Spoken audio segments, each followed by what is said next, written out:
जिस समय परीक्षित को कथा सुनाने के लिए परीक्षिते कथा वक्तम सभायाम संसते सुखे सुधा कुंभम ग्रहीत्वेव देवास्तत्र समागमन। जिस समय परीक्षित को कथा सुनाने के लिए सुखदेव जी प्रारंभ कर रहे थे कथा, उसी समय देवराज इंद्र आ गए थे वहां कथा सुनने। बोले महाराज हमको कथा सुना दीजिए। और खाली हाथ नहीं आए थे, कथा में कभी खाली हाथ नहीं आना चाहिए। चाहे 2 फूल चढ़ाओ, 1 फल चढ़ाओ, कुछ भी चढ़ाओ। पहले गांव में जब कथा होती थी ना, 1 नाशपाती, 1 अमरूद, 4 बेर सब लाती थी माताएं बहन, चाहे पेड़ पे से तोड़ के लाती थी। कभी खाली हाथ नहीं जाती थी कथा में। आजकल शहर का सिस्टम है, इस बात को मंच से बोल भी दो तो लोग कहते देखो पंडित जी मांगते हैं। अल्ले अगर इतनी जनता 4-4 बेर ले आई तो ये पंडित जी खा लेंगे सारे बेर, क्या करेंगे? अरे इतना सब आता था तो पंडित जी उस सबको प्रसाद के रूप में ही बंटवा देते थे। अर्थात भगवान का भोग लगाया और भगवान को सब भक्तों को बांट दिया। जो भी हम लोग खाली हाथ नहीं आते, तो देवराज इंद्र भी खाली हाथ नहीं आया। कैसे आया? सुधा कुंभम गृहीत्वेव, अमृत कलश लाया और कहा महाराज आप हमें कथा सुना दो, अमृत ले लो। 5 मिनट पूरा ध्यान चाहेंगे हम आपका। ऐसे बैठो 5 मिनट।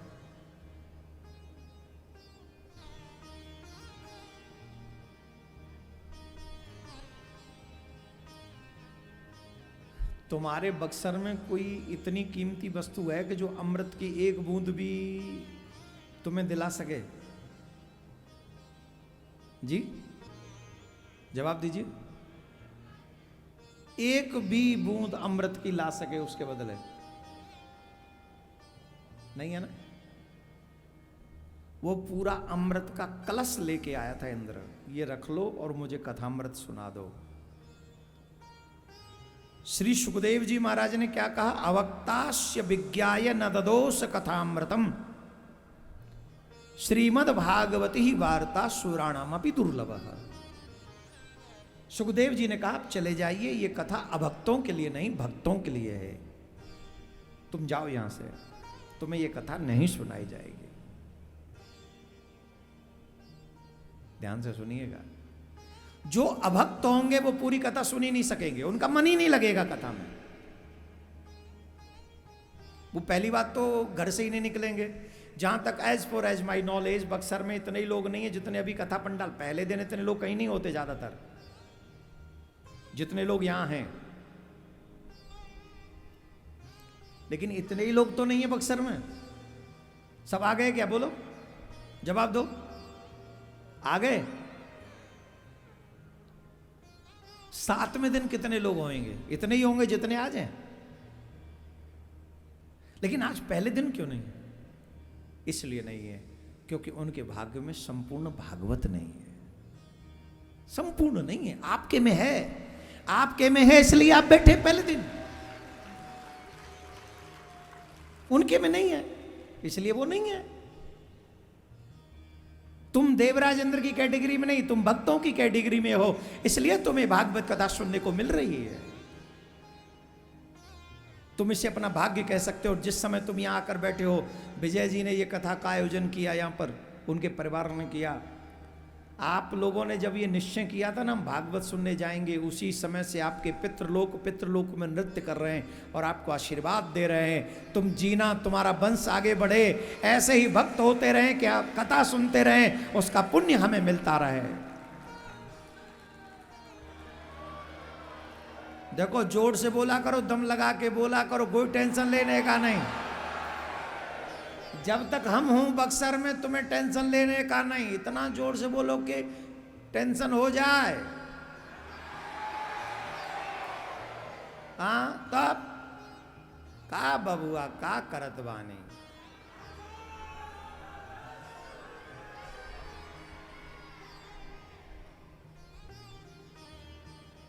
ठीक है तो बैठो तो हतो ना हल्ला मचा रहे हो। चलो आओ कथा सुनो। तो अमृत कलश लाकर भी इंद्र को कथा सुनने को नहीं मिली और तुमने अमृत छोड़िए, तुमने एक फूल भी नहीं चढ़ाया। आज कितने लोग ऐसे बिना फूल चढ़ाए आके बैठ गए। हाँ या ना? फिर भी तुम्हें मिल रही है ना? आज मानसिक तौर पे पुष्प चढ़ा दो भागवत जी पे कि हम सब उनको नमन करते हैं, साष्टांग दंडवत करते हैं और अपने हृदय रूपी मन रूपी पुष्प को श्रीमद् भागवत रूपी कृष्ण के चरणों में समर्पित करते हैं।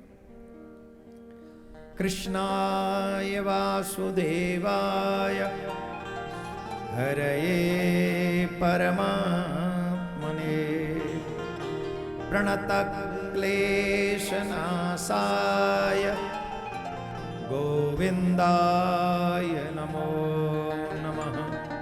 उनको बार बार नमन। बोले महाराज भागवत से कलयुग में किसका उद्धार हुआ है, थोड़ा कृपा करके बताइए। तो सबसे पहले भक्ति नारद संवाद आता है भागवत में महात्मा के रूप में। जब वृंदावन नारद जी पहुंचे, प्रसंग बड़ा है और आज क्योंकि कथा विलंब से, कथा तो सही समय पे हो गई थी प्रारंभ, लेकिन आज संतों की भी वाणी हमको सुनने को मिली और आज अतिथिगण भी रहे, तो इसलिए हमें माइक देर से मिला। तो अब एक बात तो यह है कि जितनी देर से मिला उतनी देर और बढ़ा दें कथा, एक ऑप्शन तो ये। दूसरा ऑप्शन ये,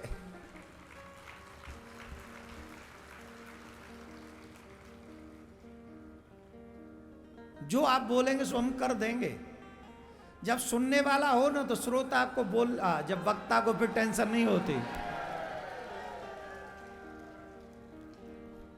चलो सुनो, कम से कम 7:15 तक तो सुनो, ठीक है? और अब आधे घंटा ही 30 मिनट ही बची है, तो थोड़ा ध्यान से सुन लो। देवर्षि नारद जब वृंदावन गए तो वृंदावन में उन्होंने देखा कि एक युवान स्त्री रो रही है। पूछा, उसने आवाज लगाई, भो भो साधु क्षणम तिष्ठम चिंतामपि नाशय दर्शनम तव लोकस्य सर्वथा गैरम परम। स्त्री ने कहा, रुक जाओ महाराज, संत महात्मा रुको।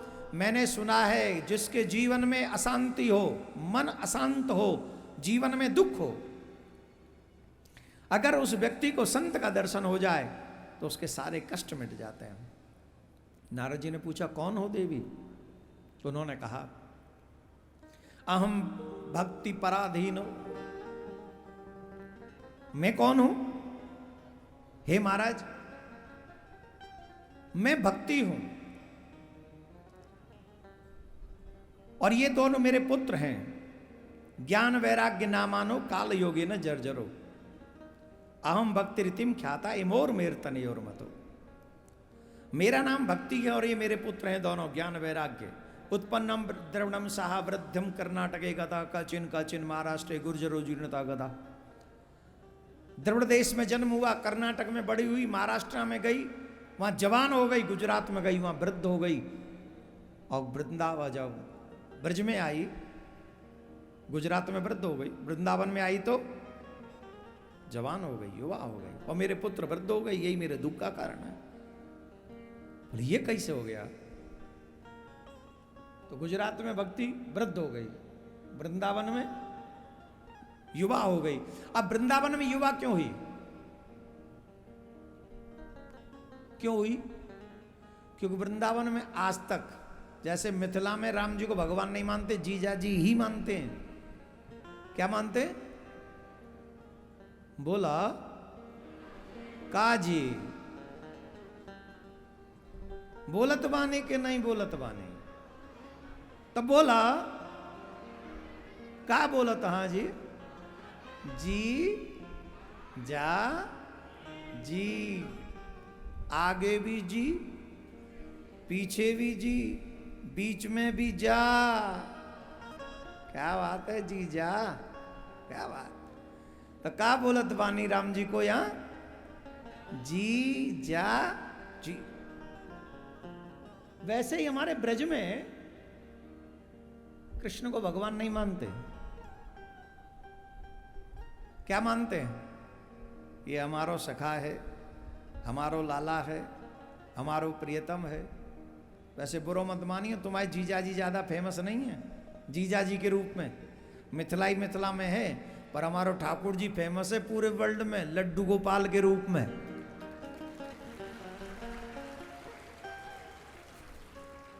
बोलो हाँ या ना। भाई जीजा जी के रूप में मिथिला में पूरे में फेमस है, लेकिन मिथिला के बाहर जब जाएंगे तो धनुषधारी राम, मर्यादा पुरुषोत्तम राम, है कि नहीं।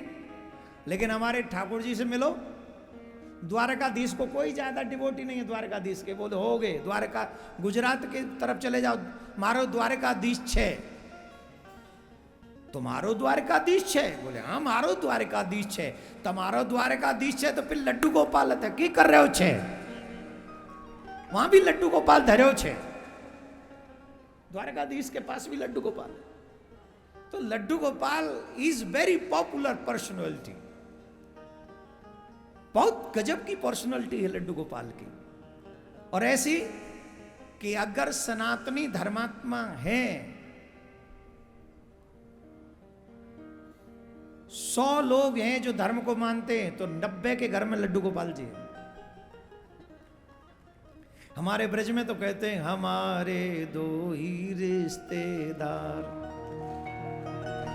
एक हमारी राधा रानी, एक हमारी राधा रानी, दूजे प्रिया कांत सरकार। हमारे हमारे हमारे 2 ही रिश्ते, हमारे 2 ही रिश्तेदार, एक हमारी राधा रानी, एक हमारी राधा रानी, प्रिया कांत सरकार। हमारे हमारे हमारे 2 ही रिश्तेदार, हमारे 2 ही रिश्तेदार। इतना यो मैया, बाद में गाएंगे फिर नृत्य करियो, ठीक है। अभी बैठ जाओ, अभी कथा कहनी है ना। कहां थे हम, ध्यान से सुनो। कहां पे थे? ब्रज में कृष्ण को भगवान नहीं कहते, इसीलिए वहां भक्ति जवान है। और हम तो एक बात दावे से कह सकते हैं, बक्सर में भी भक्ति जवान है, यहां भी भक्ति जवान है। और थोड़ी बहुत जवान नहीं, आपको देखते हुए तो ऐसा लग रहा है कि जैसी वृंदावन में भक्ति जवान है वैसी बक्सर में भी भक्ति जवान है।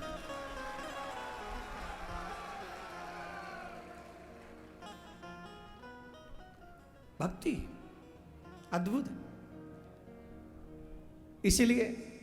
पर मेरे ज्ञान वैराग्य जो पुत्र हैं वो वृद्ध हो गए, यही मेरे दुख का कारण है। ये मेरे थोड़े दुख का कारण नहीं, बहुत दुख का कारण है। नारद जी ने कहा चिंता मत करो, हम तुम्हारा दुख दूर करेंगे। बहुत प्रयत्न किया, नहीं हुआ। फिर सनक सनंदन सनातन सनत कुमार चारों ने श्रीमद् भागवत कथा सुनाई कनखल में। उनका कथा सुनने के कारण ज्ञान वैराग्य का उद्धार हुआ, इसी भागवत के माध्यम से। बोले भागवत महापुराण की। अब सुनिए, एक और कथा आती है बड़ी सुंदर, जो ये कथा हम आजकल के परिवेश में कहना चाहते हैं। और वो कार्यकर्ता भी वार्तालाप न करें प्लीज, एकदम शांत। तुंगभद्रा नदी के तट पे एक आत्मदेव नाम के ब्राह्मण रहते थे। ये प्रसंग जरा ध्यान से सुनिएगा। तुंगभद्रा नदी के तट पे एक आत्मदेव नाम के ब्राह्मण रहते थे। उनकी पत्नी का नाम था धुंधली, और उनके दुख का कारण था उनके घर में कोई संतान नहीं थी।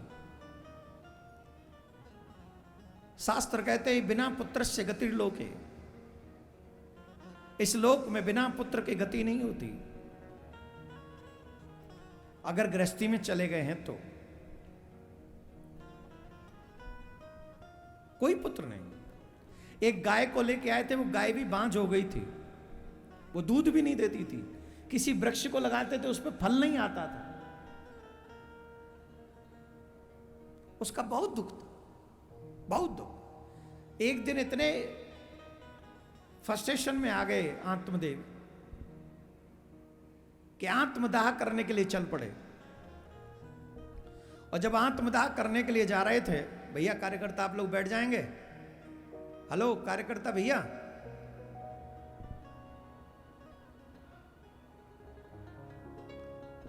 आप ही लोग इतनी जोर से आवाज कर रहे हैं कि यहां तक आवाज आ रही है आपकी। अब बैठ जाइए सभी।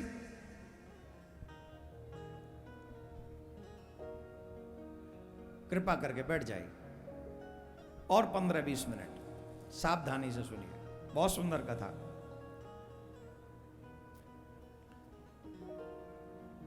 आत्मदाह करने के लिए एक सरोवर में कूदने ही वाले थे कि उतने में ही एक सन्यासी ने आवाज लगाई, तिष्ठति नाम ब्राह्मण कथम रोदिशम विप्रः त्वं काते चिंतावलियसि वद त्वं सत्वरं मह्यं स्वस्य दुखस्य कारणम। What happen? काहे परेशान हो? कौन सी चिंता है जो तुम्हारे हृदय में घर कर गई है?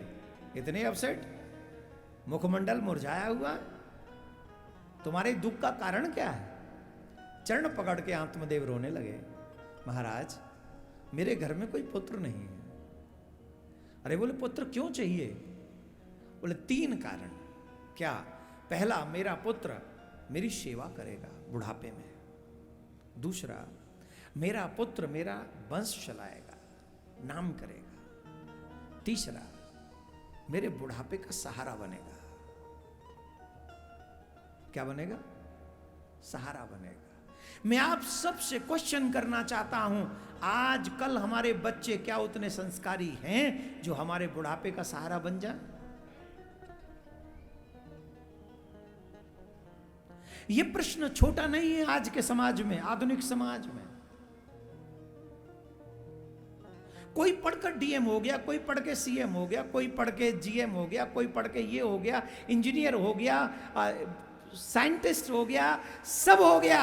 लेकिन उनसे पूछो क्या तुम अपनी बाप की एक अच्छी संतान बन पाए?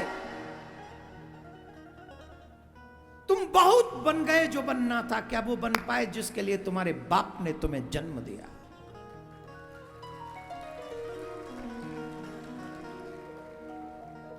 संतान के द्वारा अगर बाप की आंखों में आंसू आ जाए तो संतान को समझ लेना चाहिए मेरा आना व्यर्थ हो गया।